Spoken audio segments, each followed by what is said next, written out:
Humirit ang netizen kay Vice Ganda na ibalik ang dati nitong show na Gandang Gabi Vice.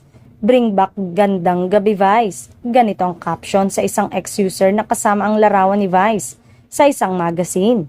Makikita sa picture ang aurang-aurang si Vice sa isang crescent moon na iconic ding logo ng GGV. Niretweet naman ito ni Vice. Say niya, wait, ayusin ko lang ang sked ko.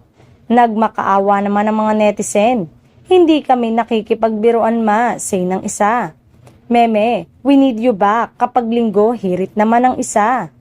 Nag-request din ng iba sa maaaring maging guest ni Vice katulad ng Bini, TikTok stars at drag queens. Samantala, kailangan pag-isipang mabuti umano ni Vice yung babalikan ang dati niyang talk show na Gandang Gabi Vice, ang alok ng kapamilya boss na muling buhayin ng kayang show. Aniya, I was actually asked by the management when I signed my new contract if I wanted to do GGV again. Tinanggihan niya ito noon dahil hindi niya daw kakayanin ng 3 shows dahil may Everybody Sing siya noon na programa. Let's see kung carry na ngayon dahil tapos naman na ang show na yon. Say naman ni Vice, super nakaka-happy na kahit ilang years yung hindi ume-ere yung GGV. Bukang bibig pa rin ito ng madami. Thank you ABS-CBN.